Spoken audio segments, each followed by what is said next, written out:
4 pas. Voilà, je fais 4 pas et j'ai fait le tour de mon appartement. Chez Wilfried, facile de faire la visite. Depuis 2 mois, il vit dans ce studio parisien de 11 mètres carrés. Alors je dors ici, voilà, donc c'est un canapé-lit. Ça fait salon, cuisine et puis bureau pour travailler, voilà. Donc là on a la salle de bain. Pour changer, on est obligé d'ouvrir la porte parce que sinon on est tout serré, quoi. Mais bon, d'un côté c'est bien parce que du coup c'est facile à nettoyer, quoi. C'est pas trop compliqué. Des studios de 9 mètres carrés loués entre 500 et 700 €, des tarifs courants sur le marché immobilier. En France, il existe plus de 50 000 appartements de moins de 14 mètres carrés. On les appelle des micro-logements. Mais qui dit petit appartement ne dit pas nécessairement petit budget. En gros, à Paris, comme des grandes villes, plus c'est petit, plus le loyer au mètre carré est cher. Loyer élevé, petite surface. Comment vit-on dans ces micro-logements? Il y a quelques mois, Wilfried quitte Mâcon pour faire des études de théâtre à Paris. Au départ, je croyais vraiment que j'allais avoir un studio un peu plus grand. Quand j'ai fait la première visite, c'est vrai que j'étais un peu choqué de voir qu'il était si petit. Mais bon, moi, c'est mon luxe, c'est d'être sur Paris et d'être à côté de l'école. Donc c'est vrai que je fais tout pour en sortir, pour respirer, parce que ici, c'est vrai que c'est vite, pour les claustrophobes, c'est pas possible, quoi. Dans 11 mètres carrés, le sens de l'organisation se développe très vite. À chaque fois qu'on dort plus sur le lit, faut le replier déjà, parce que déjà on va gagner de l'espace. Derrière les assiettes, je mets plein de choses pour bien remplir les placards. Donc c'est vrai qu'il faut pas être bordélique en fait. Il faut aussi apprendre à partager. Voilà mes toilettes.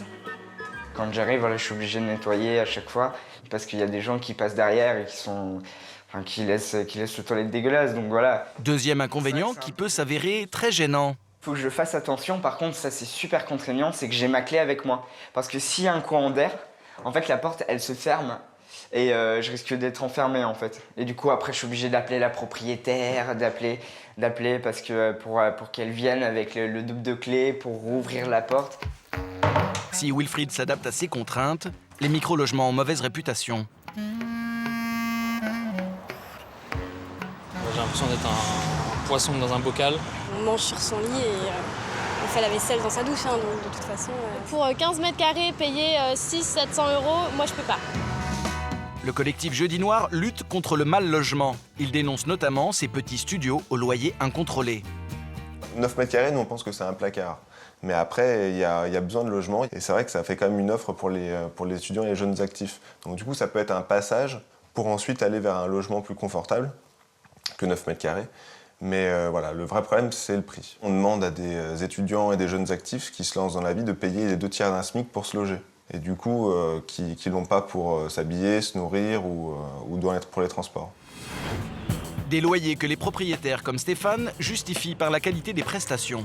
L'aménagement de son 9 mètres carrés à Boulogne-Billancourt lui a coûté plusieurs milliers d'euros. Le canapé lit, on peut l'ouvrir entièrement déjà. Il y a la douche qui a la bonne largeur au niveau des épaules. Il y a une table qui sert à la fois à la cuisine et de bureau. Il y a aussi une penderie qu'on a fait faire en dur. Il y a des miroirs qui donnent une petite impression d'espace supplémentaire. 9 mètres carrés, ce n'est pas un peu trop petit? J'ai fait mes études dans moins que ça, moins beau, moins bien placé, et ça m'a pas empêché de faire une école d'ingénieur. Stéphane loue ce studio 480 € par mois, un tarif qui lui semble conforme au prix du marché. À chaque fois que je la mets en location, j'ai une trentaine de demandes. Donc j'ai pas de raison, d'un point de vue purement capitalistique, de baisser le prix. Mais c'est clair que c'est une petite surface, et si on n'est pas là uniquement pour travailler et réussir ses études, c'est pas fait pour vivre, c'est fait pour travailler. Pour permettre à Wilfried de travailler, ses parents payent 490 € par mois. Le prix des révisions, pas de la convivialité. Les gens qui viennent chez moi à chaque fois c'est « Oh non, je peux pas vivre, hein. Je sais pas comment tu fais, mais moi je pourrais pas vivre ici. » On a fait une soirée ici, et il y en a qui ont dormi, on s'est réveillé le matin. On était un peu vraiment l'un sur l'autre, c'est horrible, quoi. D'après son bail, l'appartement de Wilfried fait 11 mètres carrés. Bonjour, bienvenue. Mais est-il vraiment si petit? Pour le vérifier, nous avons demandé à Dominique Ardouin, diagnostiqueur immobilier, de le mesurer. Je vais avoir un petit bout à retirer qui est l'entrée. Ici, j'ai ce petit poteau à retirer, c'est pas grand-chose, mais vu la petitesse de la surface, ça va compter. Dans le calcul d'une surface habitable, seules les parties où la hauteur sous plafond est supérieure à 1,80 m sont à prendre en compte. Grâce à son lasermètre, Dominique s'assure une précision maximale. On est à 9,66 mètres carrés. Wilfried, toi, on t'a dit combien? 11 mètres carrés. Bon. Ça fait une différence. Voilà. 11 mètres carrés, c'est écrit sur votre contrat de location? Ouais. Il ne doit pas y avoir une marge d'erreur supérieure à 5%. Les 11 mètres carrés, on est au-delà, c'est sûr, des 5%. On est même au-delà des 10%. Wow. 12% de moins pour être exact. Wilfried reste sans voix. 1,34 mètres carrés de perdu. Ce n'est pas rien. Ce qui correspond par rapport à mes mesures, à peu près à cette zone-là. Là. Un petit peu moins que ça, quoi. Hein. Voilà ce que vous devriez avoir dans votre appartement en plus, par rapport à votre loyer. D'accord. Non, il y a moyen, là, de demander, en l'occurrence, une baisse de loyer. D'accord. Bonne nouvelle, Wilfried pourrait ainsi faire baisser son loyer d'une 50aine d'euros. Une question que ne se pose pas Julie. Cette étudiante estime payer le juste prix. 400 € charges comprises pour un 10 mètres carrés bien situé. Je pense que je m'en suis bien sortie, entre guillemets, entre le prix du loyer et la localisation de l'appartement sur Paris. En 1 an et demi, elle a su optimiser cette petite surface.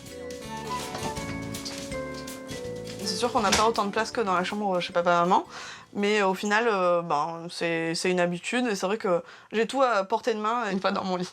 Pareil, c'est aussi une pièce de vie où il y a eu des fous rires avec les copines, etc. Quand on se retrouve à 6-7 pour manger et faire les apéros ici entre potes, c'est toujours agréable. Ça fait petit cocon et du coup, je pense que je vais le garder encore un petit bout de temps. Comme quoi, ce n'est pas toujours la taille qui compte. L'important, c'est d'être bien chez soi.